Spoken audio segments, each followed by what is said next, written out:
Hey guys, welcome back to Gunpla News, episode 23 for October 2016. This is part 4. We're going to be going over some featured kits.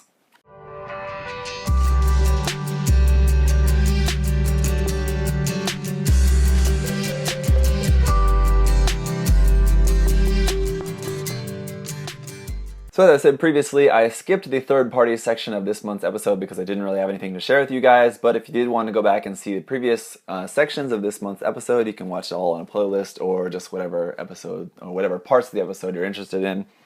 This part is going to be the last one. We're going to be going over some featured kits, so let's check it out. I've got 5 featured kits to share with you guys today. Again, if you're interested to see these photos more closely or see more photos of these kits, you can check out the links down below the video to see the artists' pages there. So I highly recommend you check those out and to see these kits more closely. So the first thing we're going to talk about is an SD+HG Noir Impulse Gundam, custom built by Oz3 Box. I'm not sure how exactly to pronounce or how to read that name, but that's the name of this. Again, you can check that out down below. So what he's done here is combined the SD and HG kits here to make this Noir Impulse Gundam.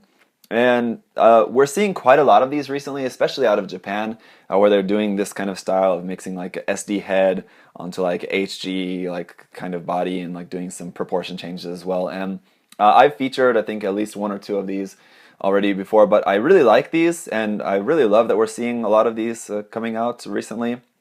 And this I just thought was a really good example of this really cool design here, and I like the colors he's done for this. It's just really clean, simple colors, and just the decals on there, everything looks really nice. The mirror sticker, the Aurora film sticker that he's used for the eyes and the cameras really pop there in the head. Just overall really clean, nicely modeled kit. And there is a couple areas where you can see a couple of the decals did silver a little bit, unfortunately, but unfortunately that does kind of happen sometimes. But if you can forgive that small unfortunate bit about this kit, I think this is a really nice kit to enjoy. So I definitely recommend checking this page out and looking at some of these photos more up close, because it's a really nice build. The colors are close to like the Impulse Blanche, I think it was, that's recently come out as like a P-Bandai Master Grade kit. So I don't know if it was inspired by that at all or if it's just his idea, but I really like the black and white and gray look of this kit with, you know, like I said, the eyes pop and the beam effect parts for the swords just pop. Looks really nice, and just nice photographs here as well. So really cool kit. Next thing is a Wing Gundam Dominion custom build by Gump, and this one as well is a mix of different scales, and it's really hard to tell actually where some of these parts come from. I think a lot of this, the head is obviously an SD head, and then I think the body is mostly parts from different master grades, and you can see on his page there's some work in progress photos, so I'll have to look more into those. But really cool design here of, it's basically like a Wing Gundam Verka, like the, or I guess like the Verka, I don't know, this design of the Verka. And yeah, just very customized there. The wings are obviously a lot different, and a lot of the design is much different. You can still see this, just a lot of aspects are changed, especially that gun. Really like that gun that he's made there, changed the design of the gun there and how it's just kind of like holding it off to the side. Looks really cool. I really like this one quite a bit, and I would really recommend this one as well. You guys take a look at some of these images more closely, and you can see, like, especially all the red decals and stuff that he put everywhere really gives it that Verka look. So it looks really cool just to look at these photos up close, and you can see all these little details and stuff. And I think just even when you're looking at the whole thing, just in the whole thing too, it just looks really striking. So I think if this is something that you just saw on the shelf at a competition or in a shop or something like that, it would definitely catch your eye. So of course the colors are just like the standard kind of Verka colors, but they're just really striking colors that work really well for this design. And so definitely very cool kit, very clean build here. Obviously everything looks really crisp and really nice. The colors are like perfect and pop really well. So really like this kit, and it's really a job well done there.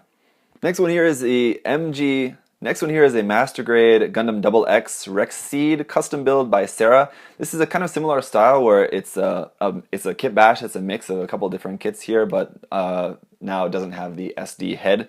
So this is basically a mix of the master grade Double X and the master grade Gundam Fenice Renashita. From what I can tell, obviously there's some other stuff going on there as well as some modifications and things like that, and he's done a lot of different work here. I would really recommend you guys checking out his Twitter account, because he also does mostly a lot of his Twitter is frame arms stuff, so you can see a lot of really cool frame arms work there. But this one I think is one that he just did for GBWC this year. And one interesting thing about this is that like on the black parts he's done the panel lining in like either white or silver or very light gray. It's kind of hard to tell exactly what color that is, but he's used a really light color to panel line in the black areas, and usually I don't really like that because I think it usually doesn't really look that good and it doesn't look realistic, because like panel lining is supposed to highlight a shadow between panels or like dirt in between panels and stuff like that, and obviously shadows or dirt are not white or gray. But in this case I think it actually works and looks really good, and I think it's just because it's quite minimal. So there's not a whole lot of panel lines on the black areas, and like the kit is only about half black and it's half like white and gray and other bits of color in there all as well. So I think it's a really cool take on the Double X Gundam. You can see like the gold blades like in the legs, like sticking out of the Fenice Renashita legs, like just works so well. It's like really creative to combine those two kits, because I would have never thought like put Fenice Renashita legs on the Double X Gundam and thought like, oh yeah, that would work, but it works really well. And then the modifications to make like the beam cannons like into wings, like mashing them with the Fenice Renashita wings, again just works really well. So it's just a really creative design. I think I really like this. I would love to see more photos of this, but unfortunately I haven't been able to find a whole lot of photos, only a few from his Twitter account. And yeah, so hopefully maybe after GBWC is done, maybe he'll take some more photos of this kit. I hope so, so we'll have to see. Yeah, check out his Twitter page because there's a lot of really cool stuff there. Next is the XS Gundam Racaseal Redria custom build by Kunhyo78. Now, Racaseal Redria, I hope I'm pronouncing that correctly. That's like a different figure. I'm not sure what company that's made by, but it's like some like robot girl figure. I really don't know a whole lot about that, but I know that it exists. It's like its own separate thing. What he's done here basically is mash that with the XS Gundam here, and I believe this is the HG XS Gundam here that he's used to mash this, it looks like. And it's just a really good mashup. I mean, aside from just the modifications and the customization here, to put that together to like make the like shoulders and arms and backpack of the Gundam as like a backpack for like the girl robot figure, and like adding parts of the Gundam then onto the robot girl there as well, and then the huge gun there of course also.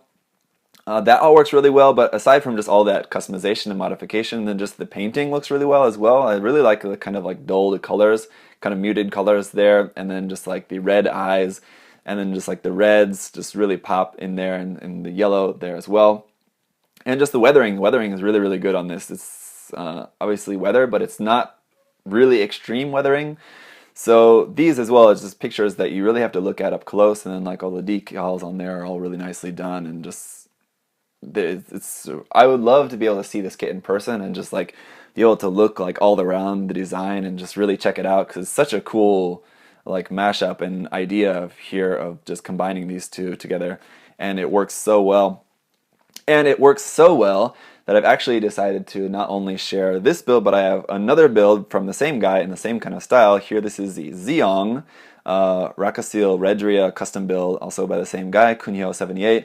Really recommend checking out his blog as well, because he has a lot of really cool stuff there on his blog. He's a Korean guy here, and does a lot of really cool work. So with his Zeong, it's a similar kind of style, basically taking like the HG UC Zeong kit and turning it into like a backpack here for the girl. I shared this on my Facebook page as well, because it's just really such a cool thing. I'm not really even a big fan of the Zeong, to be honest, but this looks really cool, and I think again just works so well, the combination of these two, and just the red eyes on the girl, and just making this whole thing into just this backpack for her. I really love these. So like I don't think I've ever done that, or I haven't done it very often, where I've featured more than one kit by the same modeler in this featured part of Gunpla news, but I just had to do it this month because I just love both of these so much, the XS and the Zeong here. So hope to see more of these from him in the future, and I would love to see like some other people taking a crack at like combining that Racaseal model kit with some Gunpla. I think it works really well and definitely looks a lot better than the Super Fumina. But anyway, so yeah, I really recommend you guys checking out his blog, check out those photos, and check out other stuff that he's got on there. That's all I've got for the featured section this month. Cool stuff, hopefully that shares with you guys some inspiration, some motivation to work on some ideas, stuff for your own. That's it for me, guys. Thank you for watching this episode of Gunpla News for October 2016. And I'll see you guys soon. Bye-bye.